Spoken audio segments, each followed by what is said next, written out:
श्री सीताराम चंद्राभ्याम नमः। युद्ध कांड 36वां सर्ग। माल्यवान पर आक्षेप और नगर की रक्षा का प्रबंध करके रावण का अपने अंतःपुर में जाना।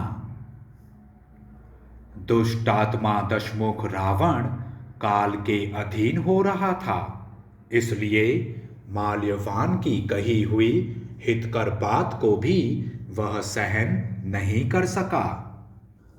वह क्रोध के वशीभूत हो गया। अमर्ष से उसके नेत्र घूमने लगे। उसने बाहें टेढ़ी करके माल्यवान से कहा, तुमने शत्रु का पक्ष लेकर हित बुद्धि से जो मेरे अहित की कठोर बात कही है, वह पूरी तौर से मेरे कानों तक नहीं पहुंची। बेचारा राम एक मनुष्य ही तो है, जिसने सहारा लिया है कुछ बंदरों का। पिता के त्याग देने से उसने वन की शरण ली है। उसमें कौन सी ऐसी विशेषता है जिससे तुम उसे बड़ा सामर्थ्यशाली मान रहे हो? मैं राक्षसों का स्वामी तथा सभी प्रकार के पराक्रमों से संपन्न हूँ। देवताओं के मन में भी भय उत्पन्न करता हूँ। फिर किस कारण से तुम मुझे राम की अपेक्षा हीन समझते हो?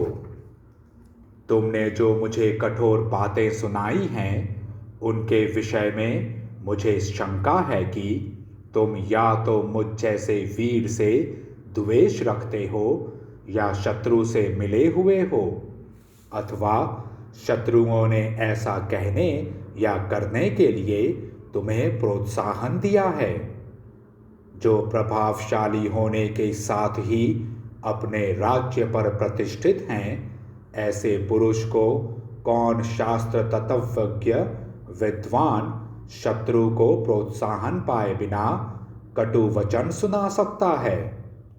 कमलहीन कमला की भांति सुंदरी सीता को वन से ले आकर अब केवल राम के भय से मैं कैसे लौटा दूं? करोड़ों वानरों से घिरे हुए सुग्रीव और लक्ष्मण सहित राम को मैं कुछ ही दिनों में मार डालूंगा। यह तुम अपनी आंखों देख लेना। जिसके सामने द्वंद्व युद्ध में देवता भी नहीं ठहर पाते हैं, वही रावण युद्ध में किससे भयभीत होगा? मैं बीच से दो टुक हो जाऊंगा, पर किसी के सामने झुक नहीं सकूंगा। यह मेरा सहज दोष है और स्वभाव किसी के लिए भी दुर्लंघ्य होता है। यदि राम ने दैववश समुद्र पर सेतु बांध लिया, तो इसमें विस्मय की कौन बात है जिससे तुम्हें इतना भय हो गया है? मैं तुम्हारे आगे सच्ची प्रतिज्ञा करके कहता हूं कि समुद्र पार करके वानर सेना सहित आए हुए राम यहां से जीवित नहीं लौट सकेंगे। ऐसी बातें कहते हुए रावण को क्रोध से भरा हुआ एवं रुष्ट जानकर माल्यवान बहुत लज्जित हुआ और उसने कोई उत्तर नहीं दिया। माल्यवान ने महाराज की जय हो इस विजय सूचक आशीर्वाद से राजा को यथोचित बढ़ावा दिया और उससे आज्ञा लेकर वह अपने घर चला गया। तदंतर मंत्रियों सहित राक्षस रावण ने परस्पर विचार विमर्श करके तत्काल लंका की रक्षा का प्रबंध किया। उसने पूर्व द्वार पर उसकी रक्षा के लिए राक्षस प्रहस्त को तैनात किया।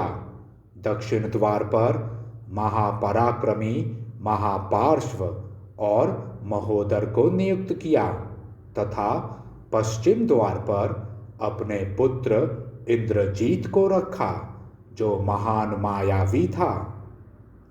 वह बहुत से राक्षसों द्वारा घिरा हुआ था। तदंतर नगर के उत्तर द्वार पर शुक और सारण को रक्षा के लिए जाने की आज्ञा दे। मंत्रियों से रावण ने कहा, मैं स्वयं भी उत्तर द्वार पर जाऊंगा। नगर के बीच की छावनी पर उसने बहुसंख्यक राक्षसों के साथ महान बल पराक्रम से संपन्न राक्षस विरूपाक्ष को स्थापित किया। इस प्रकार लंका में पुरी की रक्षा का प्रबंध करके काल प्रेरित राक्षस शिरोमणि रावण अपने आप को कृतकृत्य मानने लगा।